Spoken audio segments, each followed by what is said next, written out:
toks įspūdis kaip Ferrari su 4 cilindrais arba sportinis motociklas su 35 kW apribota galia. Na, atrodo gražiai, bet nedžiugina.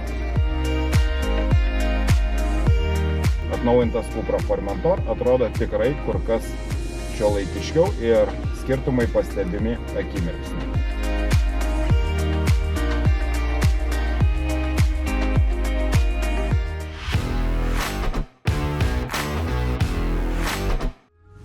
Kai 2018 metais Ženevos automobilių parodoje išvydau atskirai pristatomą Cupra prekinį ženklą, tikriausiai ne vienas aš nestokojau skepticizmo. Cupra ženklą mes žinojame kaip sportiškus Seat automobilius, įeinančius į Volkswagen koncerno sudėtį, tačiau kad koncernas ryšis pristatyti atskirą Cupra markę, tikriausiai nedaug kas planavo ir dar mažiau kas galvoja, kad šiam naujam automobiliniam prekiniam ženklui pasiseks. Tuo labiau, kad 2020 metais, kai debiutavo štai šis pirmas atskirai Cupra sukurtas modelis Cupra Formentor, prasidėjo pasaulinė pandemija ir tuo metu tikrai mažiausia kam rūpėjo nauji automobiliai. Tačiau akivaizdu, kad sprendimas buvo pamatuotas ir dabar Cupra Formentor yra be galo populiarus SUV crossoveris. O pasižiūrėjus jį, aš galiu drąsiai pasakyti, kad tikriausiai ir vienas geriausiai atrodančių automobilių. Ta liudija ir pardavimai. Vos per 4 metus, įskaitant ir tuos nesėkmingus pandeminius metus, buvo parduota daugiau kaip pusė visų mašinų turinčių Cupra prekinį ženklą. Na, o štai šis 2024 metų modelis pasaulį išvydo gerokai pakeitęs išvaizdą. Pirmiausia, labai akivaizdžiai pasikeitė priekinės dalies išvaizda. Jei ankstesnis Cupra Formentor, nors ir buvo išvaizdus automobilis, tačiau turėjo tradicinio automobilio groteles, tad dabar, kaip ir elektromobilyje Cupra Born, jų nebeliko. Štai yra tokia gana uždara erdvė priekyje. Tikrai atrodo labai šiuolaikiškai, labai efektingai. Cupra ženklas nukeliavo į viršų, grotelių nebėra, akivaizdu. Tai parodo, kad automobilis bus galimas ir su elektrifikuotomis pavaromis, apie kurias aš papasakosiu vėliau. Na, įspūdingi žibintai, pasakoti čia daug nėra ką. Tikrai labai šauniai atrodantis miesto SUV crossoveris. Ir iš galo taip pat nesunku atpažinti atnaujintą Cupra Formentor. Jei anksčiau taip pat buvo galinių žibintų sujungianti juosta, tai dabar čia atsirado ir integruotas markės ženklas. Taip, žinoma, šviečiantis, kaip šiais laikais ir madinga. O iš šio beveik 4,5 metrų ilgio automobilio bagažinė telpa tikrai nemažai, nuo 450 litrų. Tiesa, čia yra antras bagažinės dugnas, na, o štai apačioje sumontuotas viso dydžio atsarginis ratas. Tai, jeigu norėsite visos šios talpos, tikriausiai tą ratą ir reikės išimti. Bet štai prieš sėsdamas į vidų atkreipiu dėmesį į vieną dalyką. Jei man durelės tikrai yra labai svarbus elementas, kaip jos darinėjasi, solidžiai ar ne taip, su kokiu garsu jos užsidaro, tai Formentor atkreipiu dėmesį. Na, jų atidarimas ir uždarimas tikrai standus. Tačiau su tuo standžiu uždarimu reikia ir gerokai jas stipriai mostelėti, kad jos užsidarytų. Na, akivaizdu, kad čia yra derinimo ir reguliavimo reikalas, nes štai šioje vietoje jos užsidaro tikrai geriau ir sklandžiau.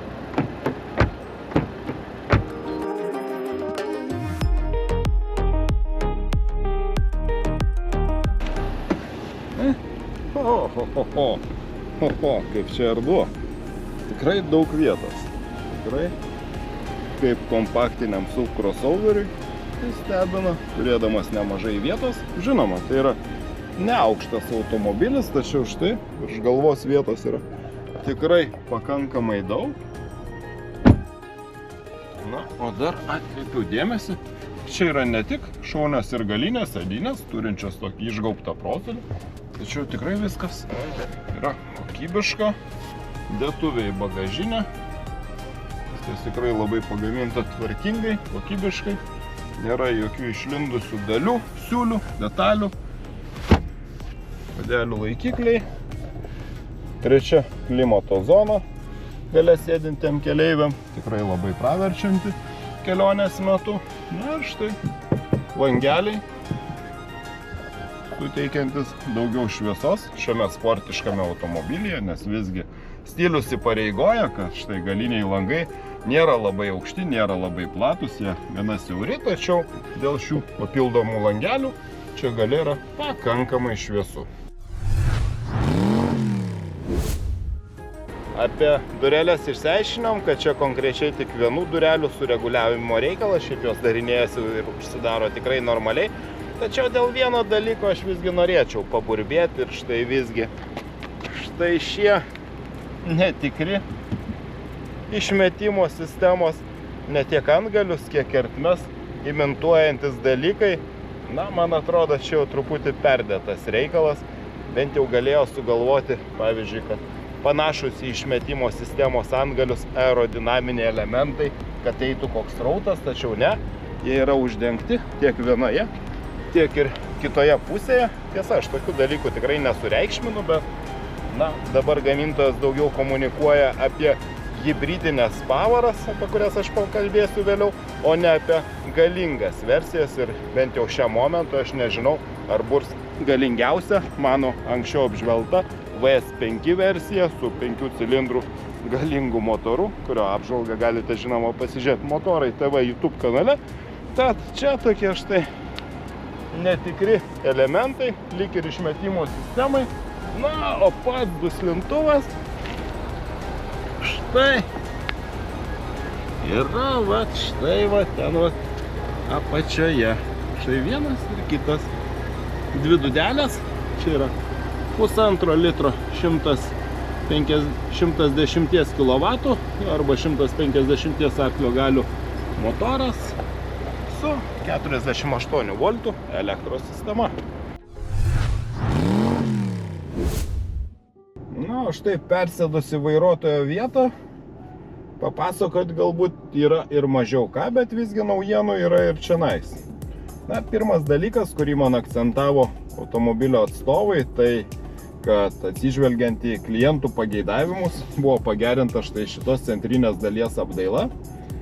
Na, tikriausia smulkmena, bet maloni. Mano galva, kad visos apdailos medžiagos čia yra toks balansas tarp aukštos klasės ir ekonominės klasės automobilio, kur reikia, ten yra minkštos medžiagos, kur nelabai reikia, yra kietesnės medžiagos. Na, visgi tai nėra premium markės automobilis, tai akivaizdžiai matosi, tačiau kur kas svarbesnis dalykas, kad kaip ir iš išorės, taip ir viduje jis atrodo tikrai efektingai, tikrai įspūdingai. Ir akivaizdu, kad tai yra taip pat vienas iš sėkmės elementų prisidėjęs prie to, kad šis Cupra Formentor buvo, yra ir neabejoju bus be galo populiarus automobilis. Taip pat man dar minėjo, kad štai dabar visose komplektacijose yra ant vairo paspaudžiamas mygtukas, galimybė pasirinkti važiavimo režimus. Kaip ir anksčiau, automobilio užvedimas štai yra mygtuku čia dešinėje pusėje, na, o šioje pagrindinėje vietoje traukos kontrolės išjungimas, akcentas į automobilio sportiškas važiavimo savybės. Nors tai yra pati paprasčiausia automobilio komplektacija, tačiau na, yra keletas papildomai užsakytų dalykų ir štai čia yra puikios tikrai šoninį prilaikymą turinčios sėdynės ir na, jautiesi šiame automobilyje tikrai sportiškai, nori važiuoti sportiškai. Važiavimą truputį vėliau, na ir dar keletas naujienų. Taip, padidėjo multimedijos ekranas, anksčiau buvo 12 colių įstrižainės, dabar 12,9 colių įstrižainės ir visiškai nauja multimedijos sistema su kur kas daugiau jungiamumo galimybių. Viskas tikrai labai technologiškai pažangu.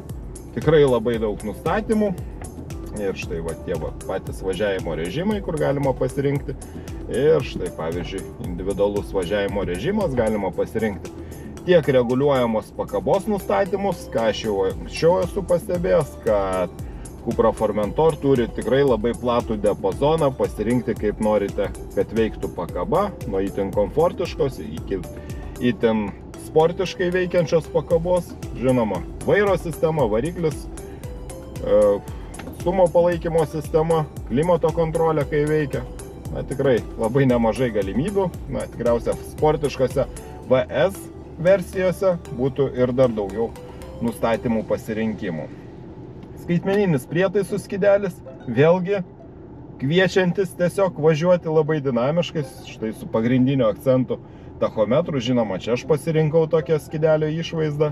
Dešinėje pusėje yra pagreičio duomenis. Na, štai galima per vidurį rinktis netgi rato įveikimo laikus, galima aktyvuoti sekundmatį ir skaičiuoti, per kiek įveiki rato laikus. Na, visi tie sportiški akcentai, bet žinoma, čia ne apie šios versijos automobilį su baziniu motoru.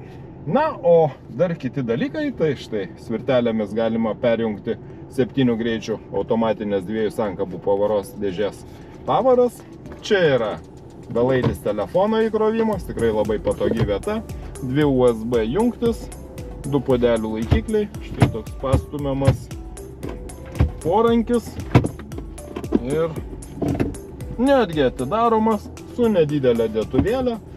Na, tai, čia kietas plastikas, kaip jau minėjau, štai šiek tiek pagerino kokybę, kalbant apie centrinę šio skydelio dalį. Tikrai šauniai atrodantis vidutinės klasės sportiškas automobilis. Ir tiesa, dar vienas dalykas, pirmą kartą matau automobilyje, kad yra Sennheiser vokiečių garso sistemų gamintojo įranga sumontuota automobilyje. Tai toks įdomus pasikeitimas, anksčiau buvo Beats garso sistema, dabar yra Sennheiser 12 garsiakalbių. Na, aš įsivertinau tą garsą, jis toks tikrai neblogas, nieko labai kažkaip įspūdingo. Štai gal įdėsiu muziką.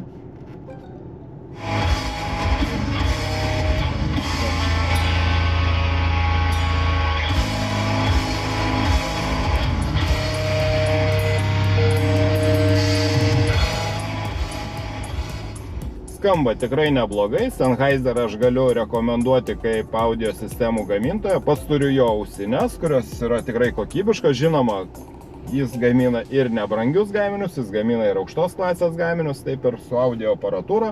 Na, tiesiog atsirado Sennheiser, kuris štai turi tokį aplinkinio garso sistemą, galima pasirinkti.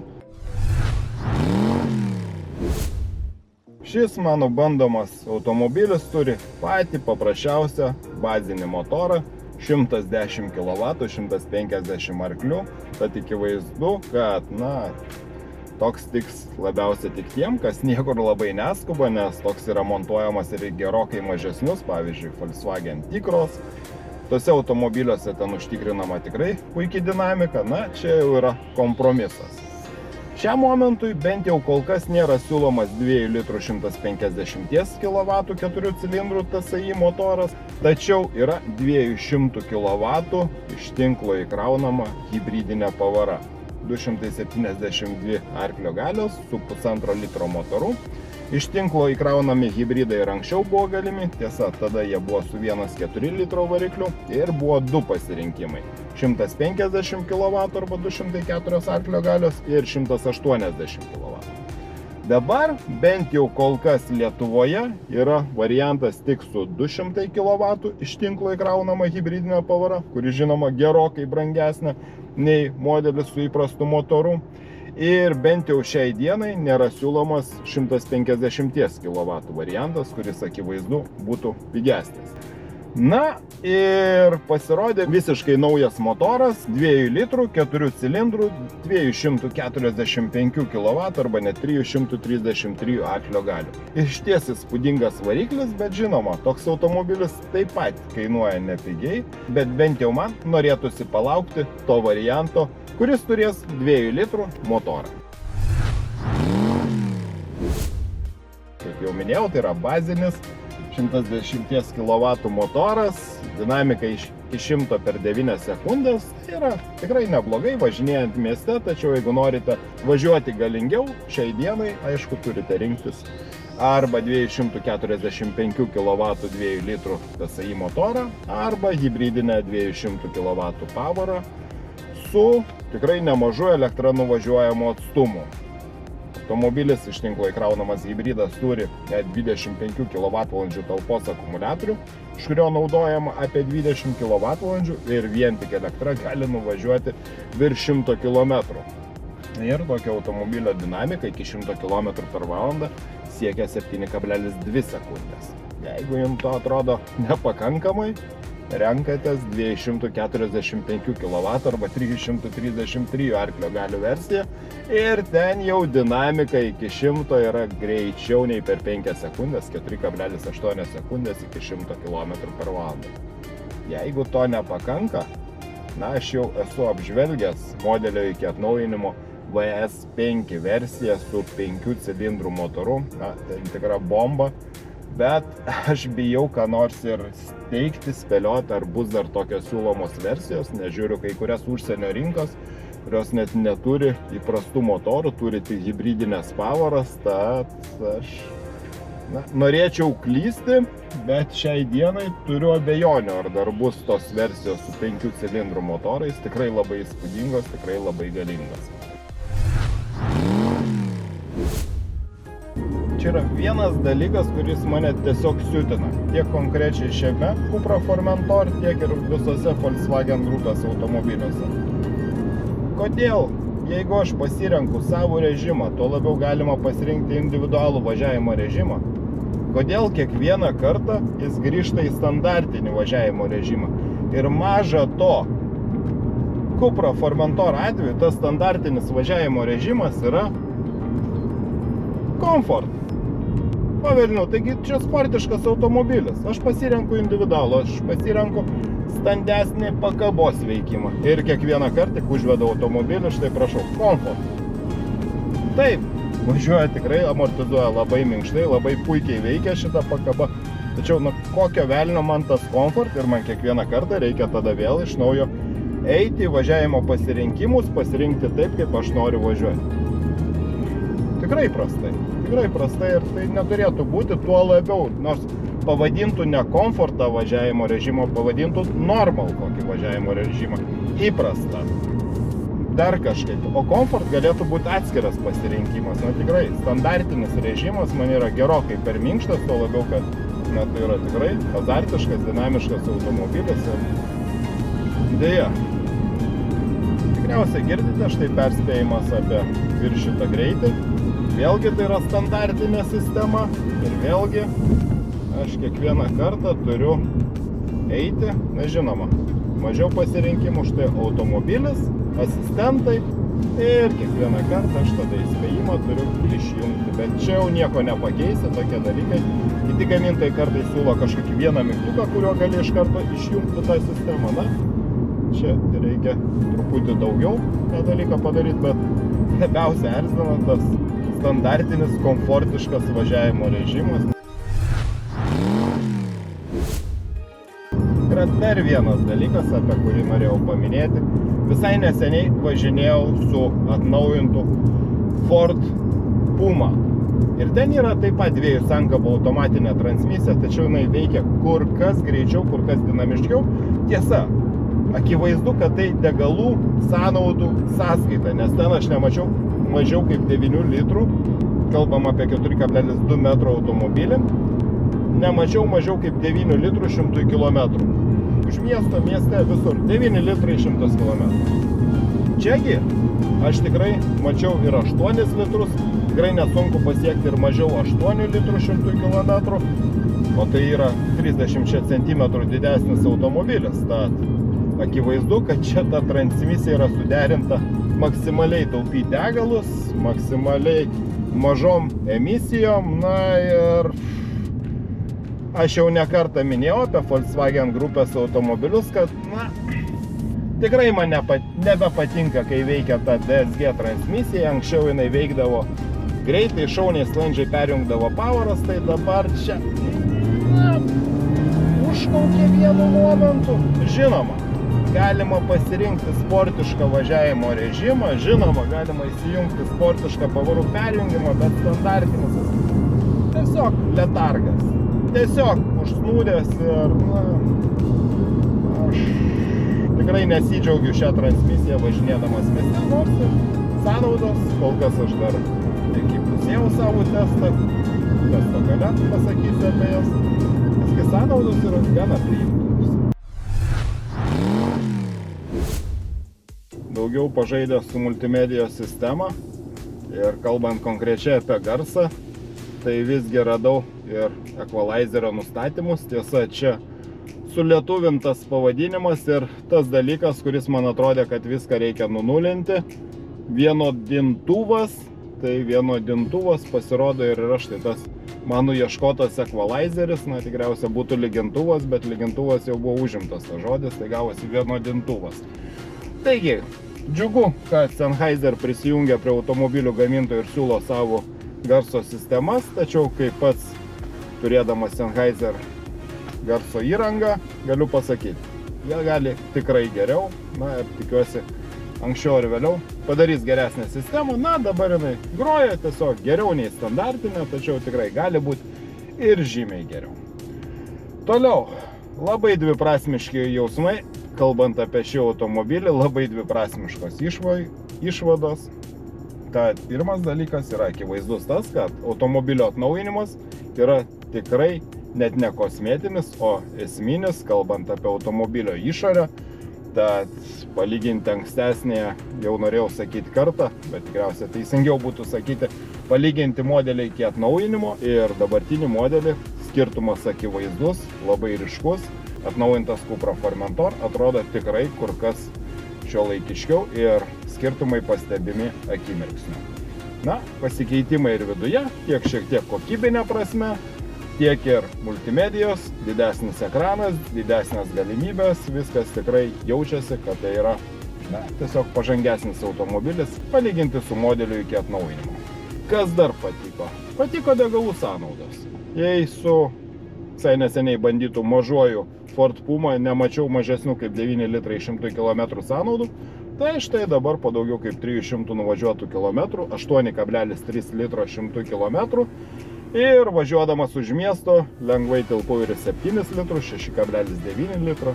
Na, tikrai priimtinos degalų sąnaudos, bet vėlgi tai yra sąskaita, tikriausiai dinamikos, degalų sąnaudų skaičiai džiugina, tačiau pats važiavimas neypatingai.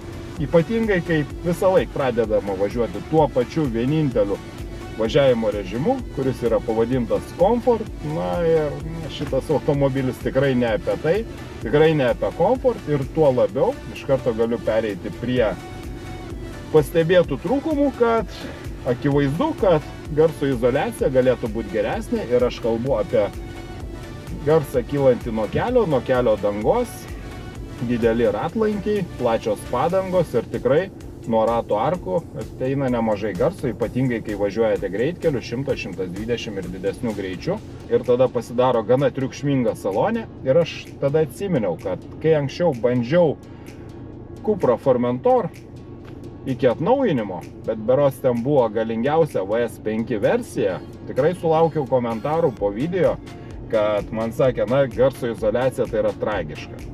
Tikrai nepasakysiu, kad aerodinaminis triukšmas didelis, ne. Bet tuo atveju ten garsas, muzika buvo variklyje. O čia to variklio nėra. Na, yra 110 kW, 150 arklio galių. Ir tikrai toks motoras tikrai yra tinkamas Volkswagen Tiguan. Ir tuo labiau mažesniem Volkswagen T-Cross, Volkswagen T-Roc. Tačiau čia viskas yra apie sportiškumą. Ir čia aš pasigedau to variklio paprasčiausia, na, toks įspūdis kaip Ferrari su 4 cilindrais. Arba sportinis motociklas su 35 kW apribota galia. Na, atrodo gražiai, bet nedžiugina. Tai šiuo atveju aš tikrai rekomenduoju žiūrėti versiją su galingesniu motoru, kuris kur kas labiau dera šiam sportiškam automobiliui. Bet žinoma, reikia nepamiršti ir kainos, nes štai su šiuo varikliu automobilis yra ir pigiausias. Visos komplektacijos turi tik automatinės transmisijas, tačiau su 110 kW automobilio kaina prasideda nuo 34 000 eurų. Na, o jau kita komplektacija ir iškart su galingesniu motoru kainuoja gerokai brangiau, o tai yra nuo 42 tūkstančių eurų. Čia yra versija su 245 kW arba 333 arklio galių motoru. O dar daugiau kainuoja nuo 47 tūkstančių iš tinklo įkraunama hibridinė versija 200 kW.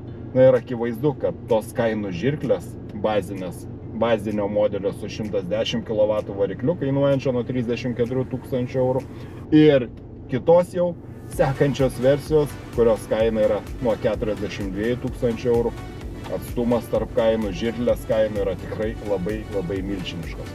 Na ir aš labai tikiuosi, kad greitų laikų pasirodys 2 litrų TSI motoras 150 kW, kuris bus optimalus pasirinkimas vertinant automobilio savybes ir jo kainą.